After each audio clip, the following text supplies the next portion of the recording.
Thanks for stopping by. I'm just getting ready to make my broken carrot stew, which is a delicious chuck roast with potatoes, carrots, onions, and some herbs, beef stock, blah, blah, whatever, red wine. But anyway, since you're here, let's get started. All right, so I rinsed and patted dry my roast. It's about a 3.5 pound roast, chuck roast. And I'm going to generously salt and pepper it. You want to make sure this is seasoned nice and... this out.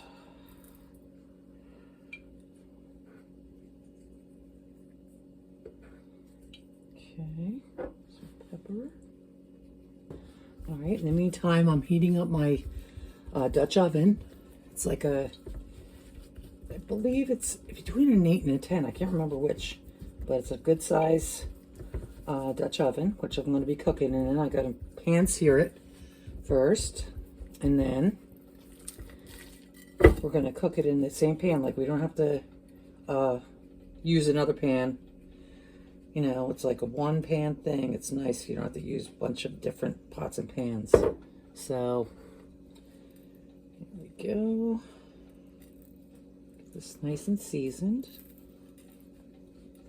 I'm going to get on the edges too. All right.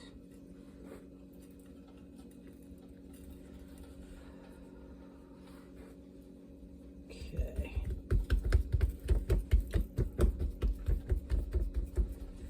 Alrighty. Looks pretty good. All right, so I think my pan is piping hot. I added a little bit of oil in there, and I'm just going to add, yep, there we go. Add my roast. I'll let it go for like 5 minutes on each side, and then I'm going to do a little fry on the end. But I really like to brown it first because it just gives it more depth of flavor, in my opinion. And in the meantime, you preheat your oven to 325 degrees. So you're all ready to throw it right in the oven after you get your carrots, onions, and potatoes in there. All right, it's been about 5 minutes on that side, so we're gonna turn it over. And look at that. Look at that lovely, lovely dark crust that's on there. Let's see if we can get this over, huh? Get it in there. Doesn't want to cooperate, huh? There we go. And also, this is going to help. This is searing this because it's so big. It's already searing it, so I'm not going to have to do this later on the outside. You know what I mean? Like the edges.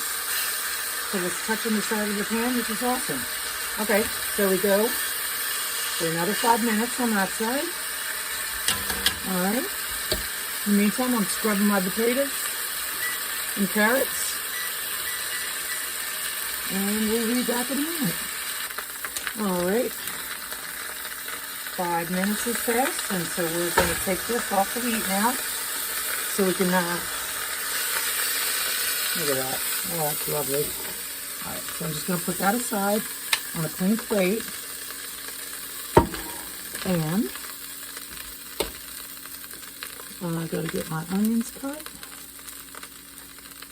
All right, so we're going to add our rough cut onions, about 2 medium onions, just with a nice rough chop.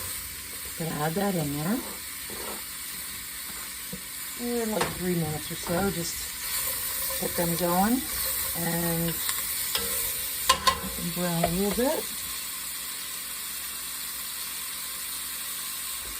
Alrighty. So, alright, that's good.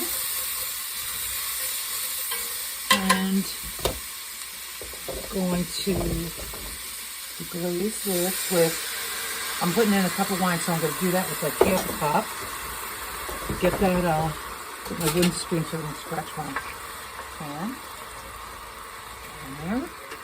Let it heat a little bit.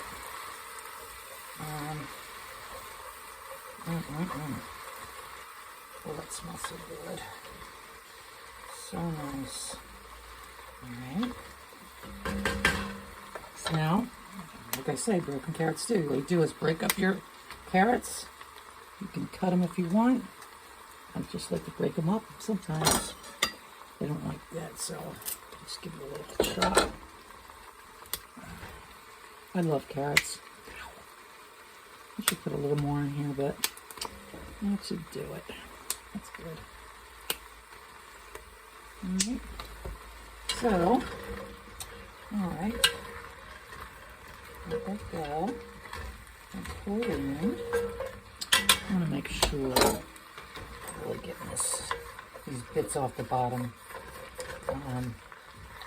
Alright, so that really, I'm going to put in like 2 or 3 cups of the beef stock.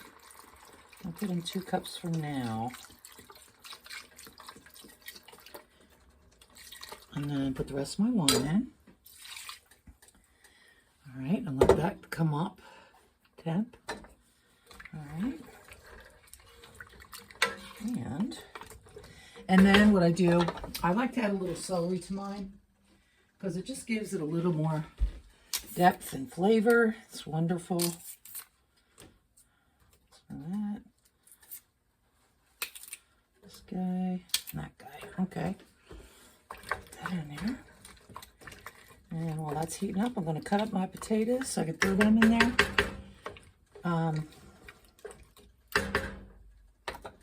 In the meantime, I'm going to put my roast in there because I want that to be covered with the liquid. So I'm still going to put in some more beef stock, but I'm going to put the potatoes on top. And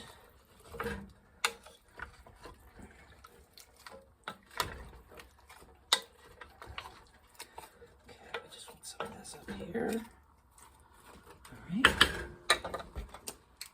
Okay, and before I put my potatoes in, I want to add 2 bouillon cubes underneath in there. Just put that in there. And then I'm going to just put this one on top. So I'm kind of find its way. But we're going to put the potatoes on top. And then some people wait to put the potatoes on, but I like them to be in here because they pick up so much flavor when I put them in from the start. So that's what we're going to do. And then I'm going to add a little more beef stock. Probably another cup. So I want it to come up. Yeah. So it's not covering the meat, but it comes up the side. All right, whoopsie. I totally forgot about the rosemary and thyme. It's very important. Okay, what do we got here? Got the thyme.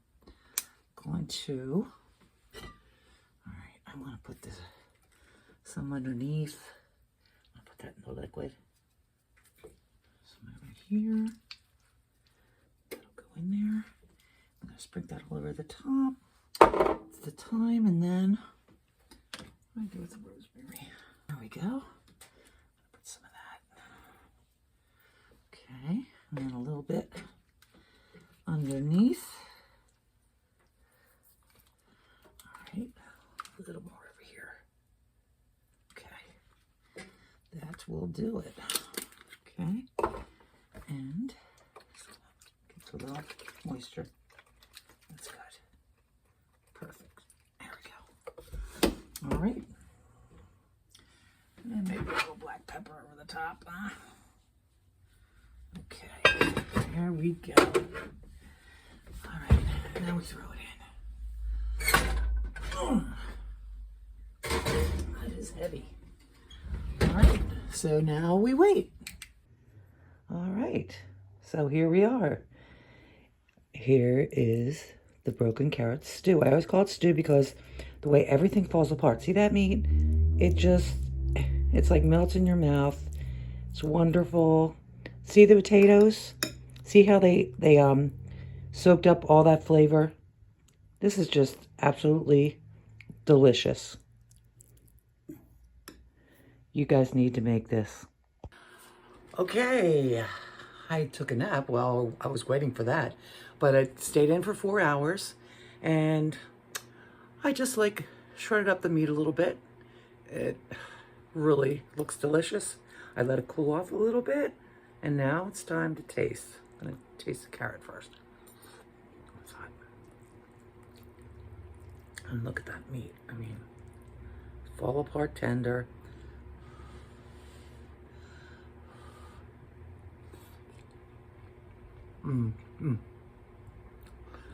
So delicious. Do yourself a favor and make this. You won't be sorry. And I'll see you in the next video.